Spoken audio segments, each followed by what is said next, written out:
आज का वीडियो काफ़ी यूज़फुल होने वाला है क्योंकि आप एक पीसीबी देख रहे हैं। मैं आपको एक पीसीबी दिखाता हूँ।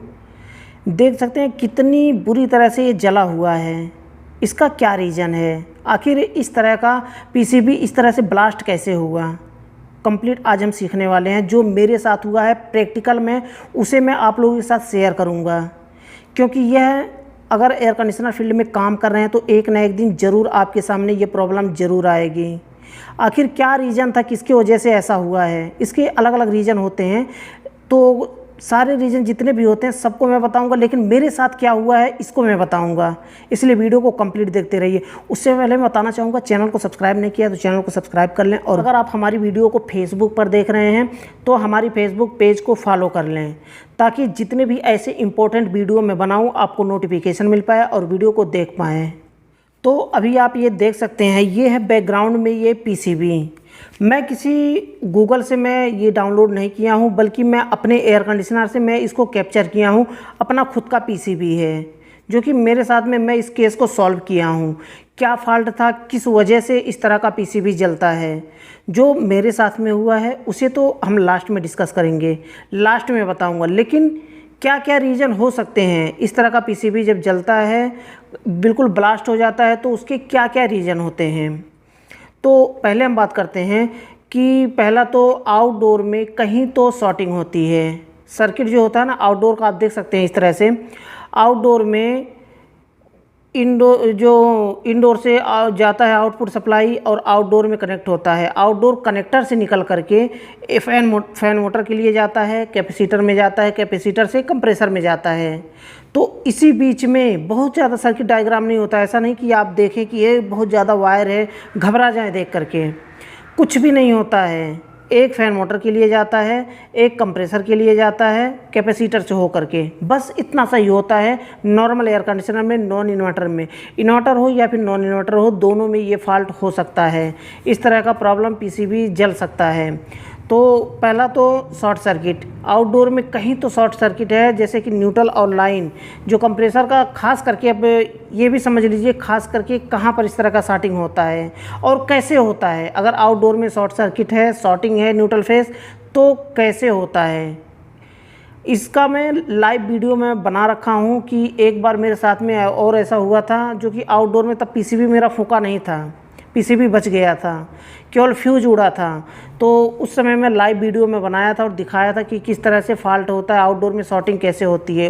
एक्चुअली होता क्या है कि जब हम एसी को, आउटडोर को जब हम सर्विस कर रहे होते हैं, पानी मार के सर्विस करते हैं, तो पानी का एक भी बूंद अगर जा कर के वायर में चिपक गया, वायर में जाकर के चिपक गया, न्यूट्रल या फिर फेस दो, क्योंकि सारे वायर एक साथ में जुड़े रहते, ऐसे चिपके रहते हैं आपस में। अगर बीच में कहीं पानी की बूंद चली गई, जाने के बाद क्या होगा कि एसी को आप सूखने नहीं दिए अच्छे से, एसी स्टार्ट कर दिए। अब होता क्या है कि अब शॉर्टिंग कैसे हुआ, वो उसमें पानी है और वो जो वायर होता है प्लास्टिक से कवर होता है, फिर शॉर्टिंग कैसे हो गया। लेकिन आप समझ लीजिए कि जब कंप्रेसर चल रहा होता है तो कभी कभी एम्पियर ज़्यादा लेने लगता है कंप्रेसर। एम्पियर जब ज़्यादा लेता है ना, तो वायर हीटअप होता है, गर्म होता है वायर गर्म होता है। तो होता क्या है कि ऊपर का प्लास्टिक जल जाता है, और जलने की वजह से दोनों जो गर्म होता है तो पानी की वजह से चिपक जाता है दोनों प्लास्टिक आपस में। जब गर्म होता है तो गर्म होने की वजह से वहाँ पर क्या होता है कि वहाँ पर जब उसका प्लास्टिक, वायर का जो प्लास्टिक होता है वो जल जाता है जब, तो न्यूट्रल फेस आपस में वायर, कॉपर के वायर शॉर्ट हो गए। अब शॉर्ट जो हुआ तो या तो इंडोर का पीसीबी पूरा इस तरह से जल जाएगा, या तो उसका फ्यूज उड़ जाएगा। कभी कभी फ्यूज भड़ाक करके उड़ जाता है और सब कुछ सेफ बच जाता है। लेकिन अगर बाई चांस अगर आपका फ्यूज नहीं उड़ा तो ये प्रॉब्लम होगा। पूरा पीसीबी का जहाँ पर रिले लगा होता है, जहाँ पर फ्यूज लगा होता है, वहाँ का सारा हिस्सा इस तरह से जल जाएगा और बहुत तेज़ी से ब्लास्ट होगा। क्योंकि फ्यूज जहाँ पे लगा होता है ना, इस तरह से होता है, बीच में फ्यूज लगा होता है, उसके बगल में रिले होता है और वहीं बगल में न्यूट्रल सप्लाई दी जाती है, तो उतना हिस्सा पूरा जल जाता है। क्योंकि फ्यूज जब उड़ता है तो बहुत तेज़ी से बहुत साउंड करता है और बहुत ही झटका मारता है, तो पीसीबी का कुछ हिस्सा डैमेज हो जाता है वहाँ पर। और अगर ऐसा नहीं होता है तो इसकी वजह से पूरा जल जाता है एक किनारा, जहाँ पर जहाँ पर रिले और फ्यूज लगा होता है। अब हम बात करते हैं कि ये तो हो गया नॉर्मल बात कि कहीं तो शार्टिंग होती है। पूरे देखिए इंडोर में अगर कहीं शार्टिंग है तो भी ये प्रॉब्लम हो सकता है। इंडोर में भी कहीं न्यूट्रल फेज शार्ट है तो भी ऐसा प्रॉब्लम होगा, आउटडोर में भी शार्ट है तो भी ऐसा प्रॉब्लम हो सकता है। इसलिए आपको अगर इस तरह से अगर फ्यूज देखिए, मैं एक चीज़ टिप्स में बता रहा हूँ प्लस पॉइंट में, अगर आपका मानिए कि फ्यूज अगर भड़ाक करके उड़ गया, फ्यूज उड़ गया, तो फिर समझ लीजिए कि ये नॉर्मल केस नहीं है। उसे आप अच्छे से फाइंड करिए कि फॉल्ट कहाँ पे है, शॉर्टिंग कहाँ पे है। अब देखिए ऐसा भी होता है कि कंप्रेसर अगर शॉर्ट हो जाता है, यानी कि उसका जो स्टार्टिंग रनिंग कॉमन होता है और कॉमन और रनिंग आपस में अगर शॉर्ट हो गया तो भी इस तरह का फ्यूज उड़ेगा। अब वायरिंग आप चेक कर लें, चेक करने के बाद साथ में कंप्रेसर का टर्मिनल भी चेक कर लें कि कंप्रेसर का कंटिन्यूटी जो रीडिंग है, रीडिंग शो हो रहा है कि नहीं सही। अगर सही शो नहीं हो रहा है, यानी कि रनिंग और कॉमन जो होता है वो अगर एक समान दिखाने लगा, तो फिर समझ जाइए कि दोनों शॉर्ट हो गया है पॉइंट अंदर से। तो उस कंप्रेसर को आपको चेंज करना ही पड़ेगा, कोई दूसरा ऑप्शन नहीं है। और जब आप फ्यूज लगाएंगे बार बार ऐसे फ्यूज उड़ेगा। एक बार अगर फ्यूज उड़ जाता है, अगर मानिए कि कहीं गए आप साइड पे, वहाँ पर फ्यूज अगर उड़ा हुआ मिल गया तो फ्यूज लगा करके आपको स्टार्ट नहीं करना है एसी। सबसे पहले आपको फाइंड करना है कि शार्टिंग कहाँ पे है। नॉर्मली से आप आउटडोर में जाएंगे, आउटडोर में आपको शार्टिंग मिल जाएगी। तो ये होता है कि कहीं ना कहीं शार्टिंग होता है, उसकी वजह से इस तरह का फॉल्ट होता है, इस तरह का पीसीबी जलता है।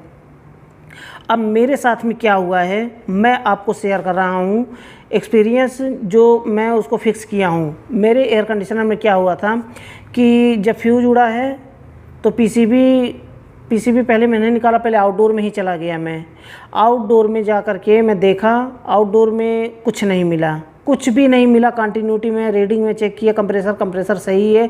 आउटडोर में कहीं पूरा एक वायर में उठा करके देखा, वायर में कहीं भी लीक नहीं था, वायर में कहीं भी लीकेज नहीं था जिससे न्यूट्रल फेज शॉर्ट हो। अब उसके बाद मैं इंडोर आकर के खोला। इंडोर में आप देख सकते हैं, इंडोर में इसका साइड का हिस्सा जल गया था, पीसीबी जल के पूरा एकदम जल गया था, उसमें आग लग गया था। पीसीबी का जो चेंबर होता है वहाँ पर आग लग गया था बिल्कुल। तो प्लास्टिक का जल के हिस्सा निकल गया था। अब ये हुआ कैसे? इंडोर में मैं जो वहाँ पे पीसीबी जो आउटपुट सप्लाई निकालता है, इनपुट सप्लाई होता है, वहाँ पर मैंने चेक किया कंप्लीट, वहाँ पर एक भी वायर लीकेज नहीं मिला, पहले से लीकेज नहीं मिला। लेकिन वो लीकेज कैसे हुआ, वो शॉर्टिंग कैसे हुआ? शॉर्टिंग एक्चुअली क्या हुआ कि जो हमारा इंडोर मोटर होता है, इंडोर मोटर की बेयरिंग जाम हो गया था। वो साउंड कर रहा था। जब मैं स्टार्ट किया पीसीबी सब कुछ में लगा करके सब कुछ स्टार्ट किया, उसके बाद फिर देख रहा हूँ कि इंडोर के मोटर से साउंड आ रहा है। अब जब साउंड आ रहा है मतलब बेयरिंग उसका जाम था। अब बेयरिंग जाम होने की वजह से क्या होता था, मोटर हीटअप हुआ, बहुत ज़्यादा हीटअप हुआ मोटर। इतना ज़्यादा हीटअप हुआ कि वहाँ पर जो जितने वायर होते हैं उसके अगल बगल में पीसीबी के पास में जितने वायर होते हैं, उस 2 वायर को उसने जला दिया। उस हीटअप की वजह से जल गया 2 वायर। कौन सा? न्यूट्रल और लाइन, दोनों वायर जल गया। अब ज्यों ही दोनों वायर जला और शॉर्ट हुआ आपस में, त्यों ही बहुत तेज़ी से भड़ाक करके पीसीबी का फ्यूज उड़ गया। और उसी हीटअप की वजह से, जो इंडोर का मोटर था, उसी हीटअप की वजह से उसके अगल बगल का पीसीबी का जो चेंबर होता है जहाँ पर रखते हैं, वो पूरा जल के ख़त्म हो गया था। तो उस पीसीबी को मैं नया लगाया, पूरा मैं वायरिंग अच्छे से टेप मार करके ज्वाइंट किया। ज्वाइंट करने के बाद स्टार्ट किया तो मोटर के में साउंड आ रहा था, मोटर भी तुरंत निकाल करके मैंने बेयरिंग चेंज कर दिया। चेंज करने के बाद उसके बाद फिर लगाया तो उसके बाद एसी सही चलने लगा। बस इतना सा फॉल्ट होता है। अगर इस तरह का प्रॉब्लम आपके साथ होता है तो आप कहीं ना कहीं शार्टिंग होगा, उस शार्टिंग को आपको चेक करना होगा।